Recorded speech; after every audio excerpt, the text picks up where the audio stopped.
Greetings, my dear viewer. You're on the channel The Price of Cheating. The channel is for those who appreciate traditional family values and condemn adultery. So be sure to subscribe to the channel. Let's get started. After she finished her full explanation, detailing how I should understand her love and everything related to it, I paused and responded, "Let me clarify if I understood you correctly. You need to figure yourself out better. And to do that, you plan to date other men. Depending on how things go, you might even end up in bed with them. Is that right?" Her eyes lit up as if she felt relief from my calm response. "Yes, exactly, darling. Believe me, this will bring fresh energy into our relationship." I smiled as I got up from my chair. Brilliant idea. "Seriously?" she asked, slightly surprised. "I think you've really come up with something. This will definitely spice up our intimacy. Why didn't I think of it earlier?" The look of surprise on Emma's face is something I'll remember for a long time. "So you're really okay with this?" she asked again, still trying to process my reaction. "More than okay, I'm thrilled. Why wouldn't I be? It sounds amazing. By the way, where did you get this brilliant idea?" She gave me a cautious glance, trying to read my expression. After a brief pause, she waved her hand nonchalantly and said, "I just stumbled upon it on the internet. Honestly, I was afraid you'd get upset. Not every husband would accept this way of improving a marriage." "I don't see why they wouldn't like it," I said with a sly smile. "It makes perfect sense. Did any of your friends or colleagues try it?" She hesitated a bit, but seeing my mocking grin, finally said, "David from work sent me an article. He's married too."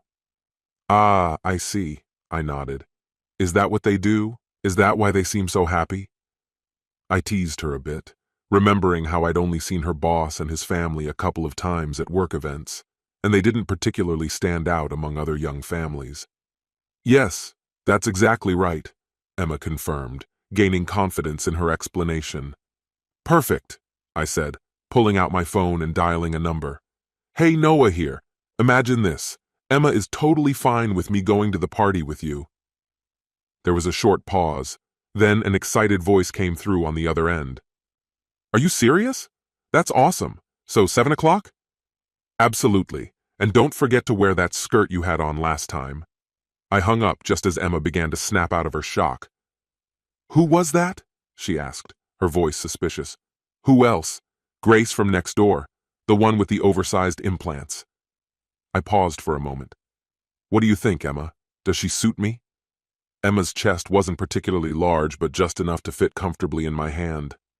I knew it was a low blow, but she had started this conversation with her absurd talk about other men. The message was clear.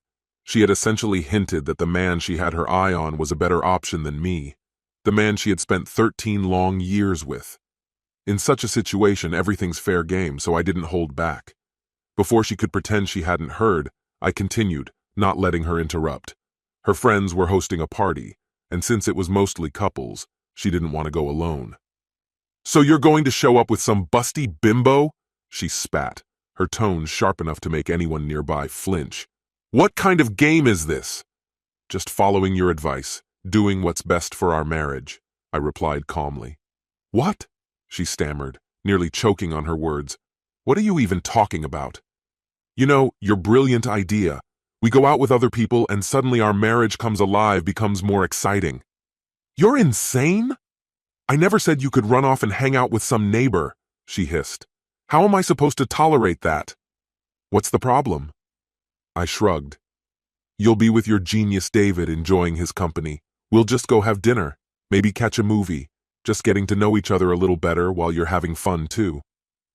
"Getting to know each other better," I mockingly repeated the air quotes. "Let's be honest. You work with him every day. You probably know him better than his own wife."